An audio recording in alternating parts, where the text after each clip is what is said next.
رح نرجع لعندك لمزيد من التفاصيل، ولكن خلينا ننتقل هلا الى مطار بيروت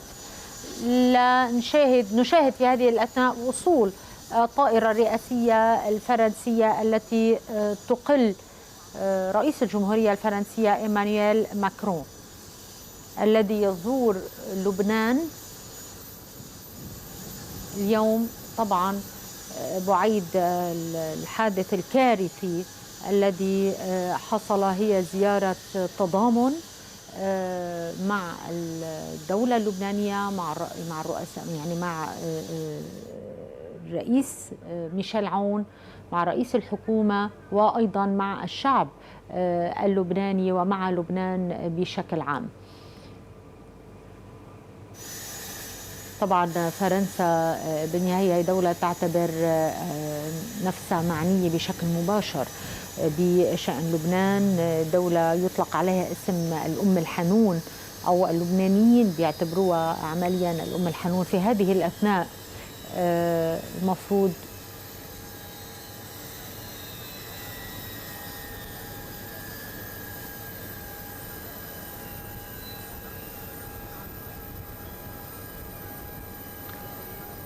دقائق ويخرج الرئيس الفرنسي إيمانويل ماكرون من الطائرة الرئاسية التي حطت منذ لحظات على مدرج مطار بيروت أو مطار رفيق الحريري الدولي.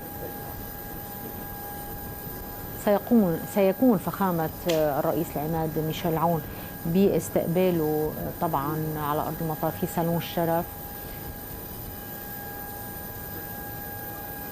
من ثم سينتقل الرئيس الفرنسي ليقوم بجولة ميدانية على منطقة المرفأ، المنطقة المنكوبة، ليعود بعد وينضم إلى فخامة الرئيس في قصر بعبدة، حيث سيكون هناك لقاء ثنائي بينه وبين فخامة الرئيس العماد ميشيل عون، من ثم لقاء موسع مع الرؤساء الثلاثة، على أن يكون للرئيس ماكرون لقاء مع رؤساء الكتل النيابية في قصر الصنوبر، ومؤتمر صحفي يعقده في ختام الجولة.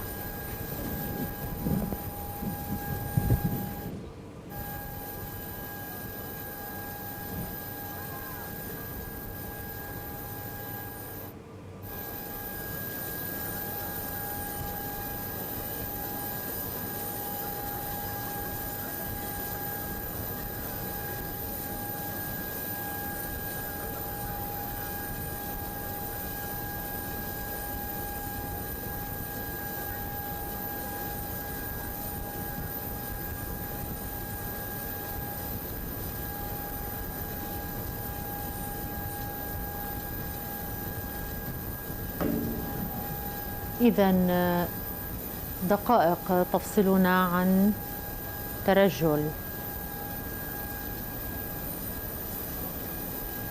الرئيس الفرنسي إيمانويل ماكرون من الطائرة الرئاسية الفرنسية التي حطت منذ نحو 5 دقائق في مطار رفيق الحريري الدولي، مطار بيروت.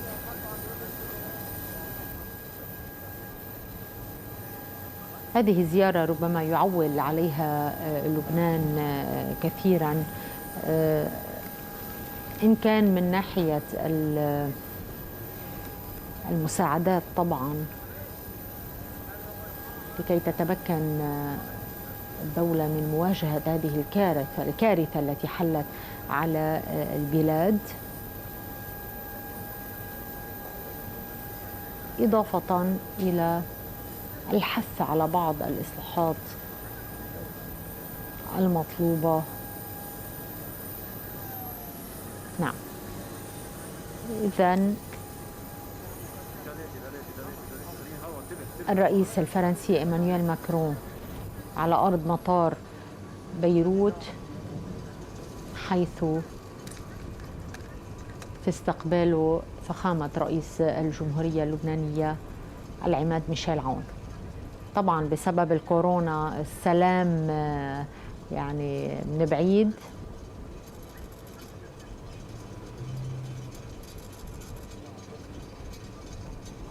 ما في مصافحات مباشرة. وباء كورونا يفرض شروطه حتى على أعظم البروتوكولات.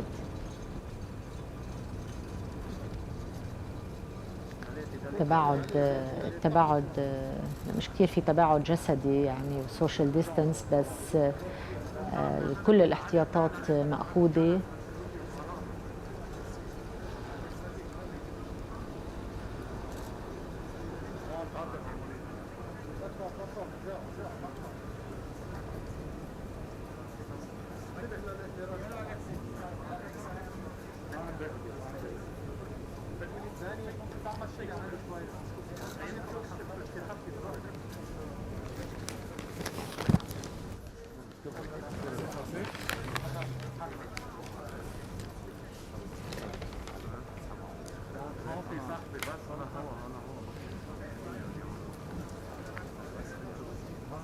لم يأتي قرار الرئيس ماكرون في زيارة لبنان على وجه السرعة بعد هذه الكارثة التي حلت به زيارة التضامن من عدم. هو حرص فرنسي على تأكيد، خلينا نقول، العلاقة الخاصة والعلاقة المميزة بين البلدين، بين لبنان وفرنسا. يعني فرنسا، الرئيس الفرنسي كان السباق للقيام بهذه الخطوة يعني قبل أي بلد عربي أو بلد أجنبي.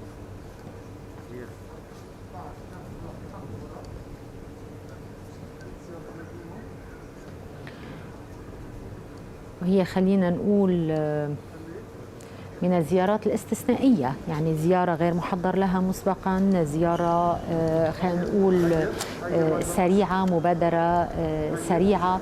جرت مثل هذه الزيارة الاستثنائية الغير المحضرة قبل، لما جرى اغتيال الرئيس الشهيد رفيق الحريري، عندما أتى الرئيس السابق جاك شيراك عندما زار بيروت على وجه السرعة بعد اغتيال الرئيس الشهيد رفيق الحريري.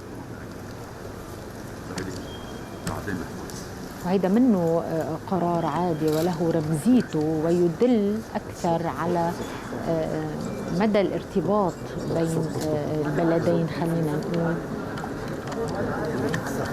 في العلاقات المميزة بين البلدين. والله العظيم عليك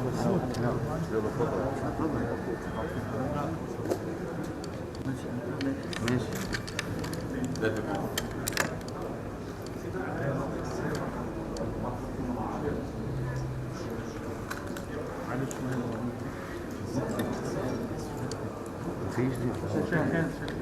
لا انا ما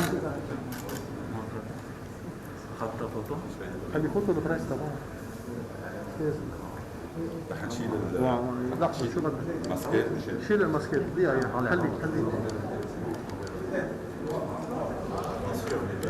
هناك أمور كثيرة وأبعاد كثيرة لهذه الزيارة غير العلاقات الممتازة بين البلدين، وخصوصا أنها كانت مسبوقة بزيارة لوزير خارجية فرنسا جان إيف لو دريان، يلي عملت خضة. خلينا نقول هذه الزيارة كان قاسي بخطابه لو دريان عندما تحدث أنه لبنان لن يحظى بمساعدة بلاده إذا ما قام بالإصلاحات اللازمة. أما اليوم أمام هول هذه الكارثة هرعت فرنسا للوقوف إلى جانب لبنان وإلى مساعدة لبنان الذي حوله هذا الانفجار الكارثي إلى دولة منكوبة، وبيروت تحولت إلى مدينة وعاصمة منكوبة بكل معنى الكلمة. وهذا الأمر استمراره وتركه هيك يعني في محيط المرفأ أو عند مدخل. نعم، خليك معنا نعيم، خليك معنا. رح أرجع مجددا إلى مطار بيروت حيث يخرج في هذه الأثناء الرئيس الفرنسي برفقة فخامة العماد ميشيل عون من سالون الشرف. طبعا خرجوا ومثل يبدو في كلمة أيضا للرئيس ماكرون. Oui, il faut qu'on s'habitue. Merci, Président. À tout à l'heure. À tout à l'heure, peut-être, pardon. À tout à l'heure, Président. Monsieur le Président, quel est le message que vous apportez au Liban? Écoutez, je viens d'abord... Merci, Président. À tout à l'heure. À tout à l'heure, peut-être, pardon. Le Libanais. Après l'explosion du 4 août, je viens d'abord dans le port qui a frappé l'ensemble de la population et de Beyrouth. C'est immédiate pour apporter un témoignage de soutien, d'amitié, de solidarité fraternelle au peuple libanais. Après l'explosion, c'est le Liban parce que 4 août, dans le port là pour apporter cette amitié, cette fraternité de notre pays au peuple libanais. Ensuite, je souhaite pouvoir écouter, me rendre compte et aider à organiser l'aide internationale, le soutien et l'appui à Beyrouth et à la population du Liban. Nous avons commencé à le faire avec l'arrivée hier de 2 avions militaires, un avion civil qui ont apporté des premiers médicaments, des soins, des équipes d'urgence, l'équivalent prêt pour traiter 500 blessés. Nous avons dans quelques heures un autre avion qui arrive, un MRTT ravitailleur avec des moyens d'enquête, de soutien logistique, d'équipes aussi de police et de recherche. Et nous aurons organisé dans les prochains jours des soutiens supplémentaires au niveau français, au niveau aussi européen. Je souhaite organiser la coopération européenne et plus largement la coopération internationale. Et la France prendra dans les prochaines heures des initiatives à la lumière de ce que nous allons échanger, à la fois avec justement les équipes sur place et les autorités.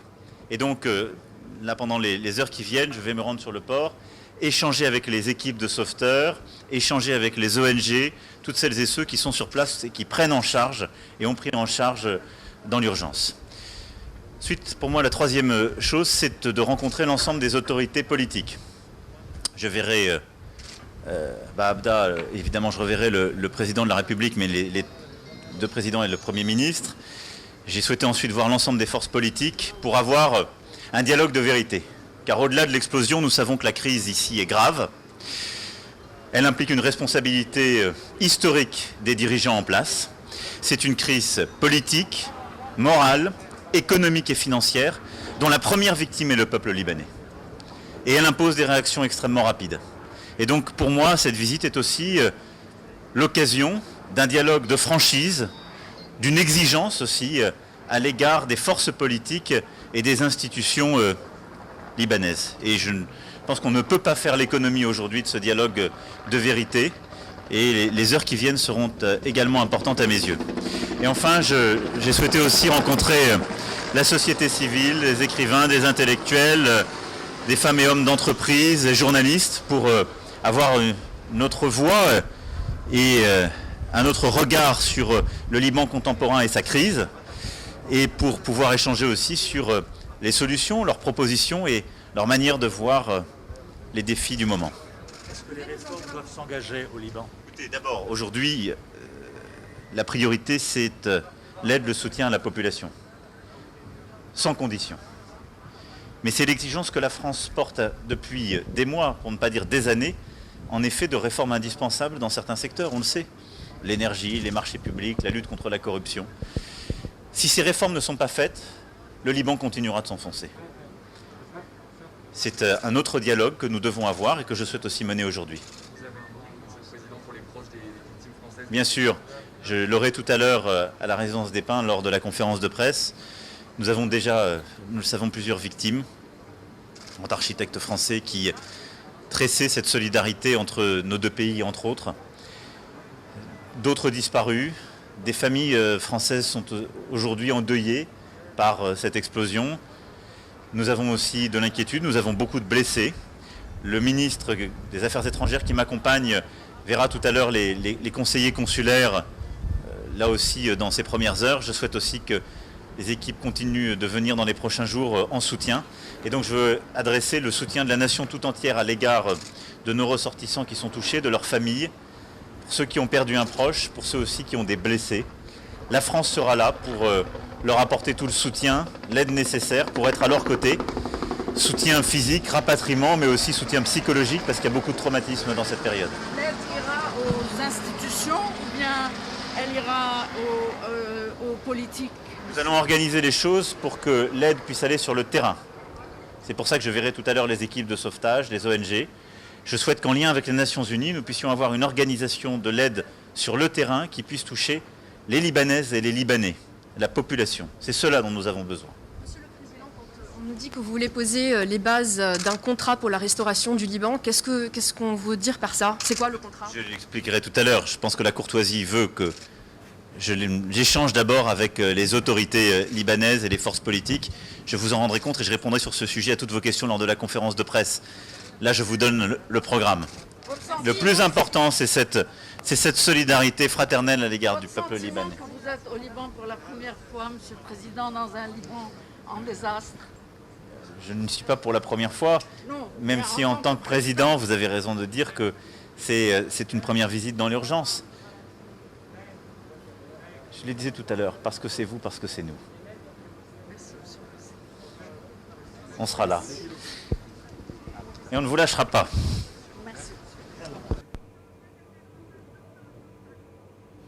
إذا مشاهدينا، كان هذا التصريح للرئيس الفرنسي إيمانويل ماكرون فور خروجه من مطار بيروت، من صالون شرف مطار بيروت، عم يطلع بسيارته هلا لحتى يتوجه إلى جولته الميدانية. ولكن أبرز ما جاء في كلام الرئيس الفرنسي إيمانويل ماكرون هو التشديد على مساندة والوقوف إلى جانب الشعب اللبناني، وهذه